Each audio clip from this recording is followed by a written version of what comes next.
Hi everybody, and welcome to another CollectionDX review. This is Luis, otherwise known as Sentai ToQGer, doing another review in the DX Ressha Gatai line from Ressha Sentai ToQGer. And this is the Build Ressha. Now the Build Ressha is the personal train for the 6th Ranger in ToQGer, and that is Tokyu Rokugo. Rokugo meaning number 6. So the Build Ressha is actually composed of two different trains. You have one on top of the other. You can also separate them if you like. Like so. And you have two separate trains. Just like the other trains in the line, you can attach the trains to each other. So you can attach them. I'll see if I can put this up real quick. There's a hitch underneath, and you can attach the train like that. Really don't have much room to roll it around here though. For now, let's check out each of the individual trains. Now this train has a crane on top of it, and it can rotate. The only bad thing is when you rotate it forward, you can see the face of the build DaiOh. And then at the front, you have that, which is a railroad shovel. So the top part of the train, or the train that goes on top I should say, has most of the play features. You got the rotating crane, and then the shovel that goes in and out. This train looks pretty good. I mean, it's got enough detail. They could have added a little bit more detail, like blacking in the windows on the train and stuff, but you know, for what you paid for, it's got a good amount of detail. You know, all the way around, looks like a pretty good train. The back looks pretty much like the front, except once again you have all the screw holes and stuff on this side, so it doesn't look quite as nice as the other side. Underneath you have wheels for rolling around and a couple hitches. You got a circular hole right there, you have a hitch attached right there, and there's a hitch back here too, right there. And I think that's it for this one. And here we have the other train of the Build Ressha. So this one's a little bit more basic. Really not any play features on this one. Each of the sides has these things that look like ramps. I guess they're supposed to be plows. So there's one on this side too. And once again you can roll it around and such. There's some railroad tracks on top. And then on the back, it pretty much looks the same as the other side. Again, we have screw holes on this side, but not the other side. On the underside, again, we have wheels for rolling around. You have a circular hole right there, a hitch over here, and I believe that's it for this side. You can't really separate it like you could with the other piece. And of course, if you want, you can display it in its double-decker form simply by snapping the pieces together. So as I said, this train looks really good. My only major complaint is that we have these gaps right here when you do the double-decker form of the Build Ressha. In the show, they're not really present, but they are in the toy. I'm not a big fan of seeing these big gaps in between the trains. I mean, it's a neat enough train. It doesn't really ruin the experience for me, but I just hate seeing those gaps. And so the color of this train is orange, to go with Tokyu Rokugo's color also, which is orange. It's kind of a nice safety orange, you know, the kind of orange you see on like construction vests and maybe even some road signs and stuff. So it's that cautionary orange color. Now, like the other trains in this line, this one can also interact with the Tokyu changer to get it to produce a couple unique sounds for this train. So first we're going to take off the front part of the top train, and this is the one that has these little raised bits, and those are the pieces that interact with the Tokyu changer.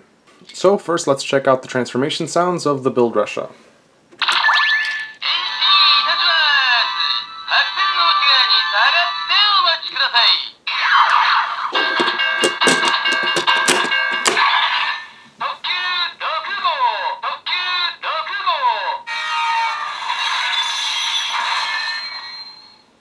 Next, let's do a quick transfer.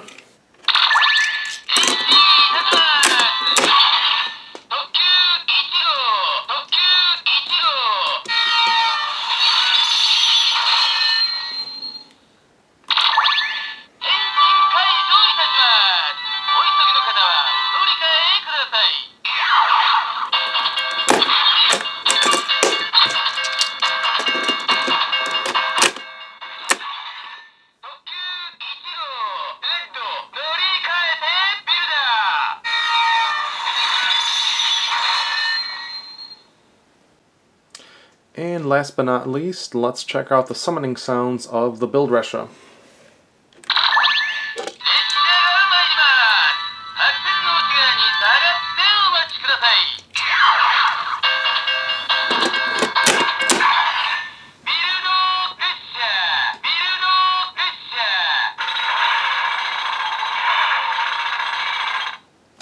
So, there you have it, the summoning sounds of the Build Ressha. You got some construction noise going on in the background, so that's pretty neat. Alright, so now it's time to transform this bad boy. The transformation process for this is very simple.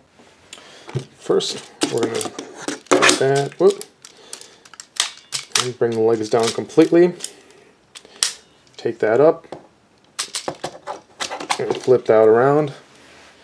And now we have our legs. Then we just bring this down, bring that down, flip over the crane, and we have the Build DaiOh. Such a super simple transformation. It's so easy, a kid could do it. And that's pretty much the whole point. That's the reason why they simplified these toys. They wanted to make it so easy that just about anybody can transform it. So, once again, we have the orange mecha. Now when you look at it, this part actually looks like a vest.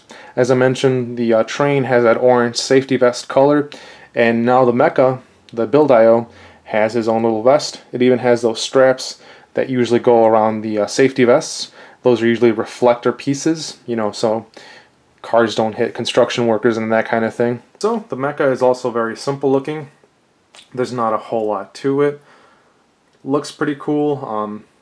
You know, it's got that industrial look because of the fact that it is a construction train. It looks good. It's a nice, simple, clean, kind of retro looking robot. The fact that this is mostly orange makes it very cohesive. It's not like the ToQGer or the DaiOh, which have multicolored trains on it, and that doesn't look quite as good, quite as unified design as this does, because it is mostly orange, you know, obviously, and then you have those yellow and white accents and a couple other colors, but throughout the robot is mainly orange. The robot, it's pretty skinny. You know, there's not a lot of depth to it. The back, pretty basic. You got most of the screw holes on the back. And so, that's pretty much all there is to the design of the robot. And so that's pretty much all there is to the design of the robot. Once again, we can extend this shovel out.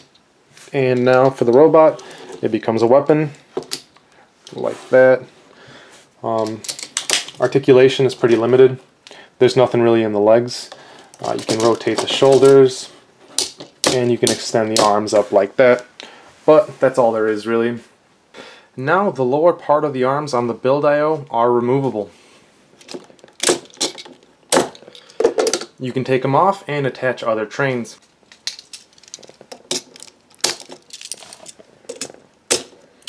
There we have the Build DaiOh tank combination.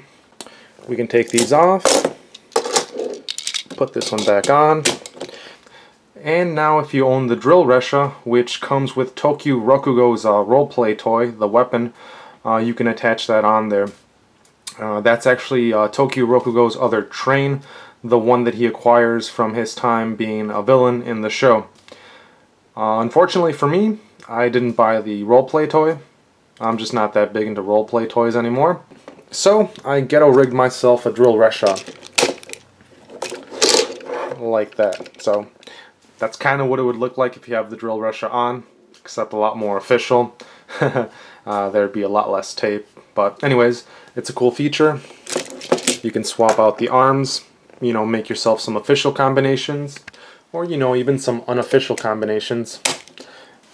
So, the show is all about imagination, so you can swap all these trains in and out of the arm ports, and, you know, just have fun with it. As I did. Bam. So, let's move on.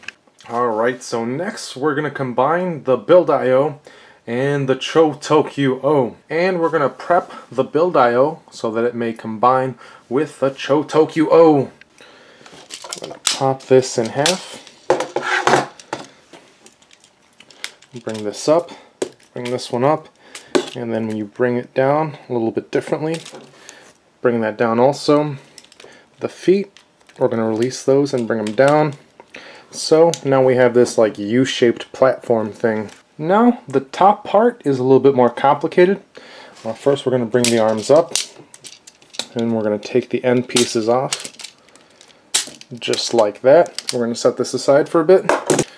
We're going to snap these two pieces together, like so. Next we're going to take the ToQGer's sword, the Fumikiriken, and we're going to attach it right there. And we're going to extend the shovel piece out and down. So we have our weapon ready. For this part, we're going to take off the crane piece and save that for later. As for this piece, we're going to rotate the helmet backwards so you can't see the face. And then we're going to bring this up and rotate this like that. Clip these two pieces together, and you press that tab right there, and that piece is ready. Okay, so our prep work is done. First up, we're going to toss this guy on top of the platform.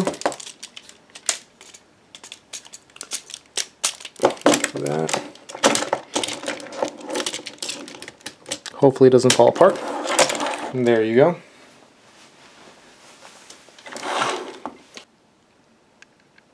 We're going to take this piece off, and we're going to throw this on top, just like that.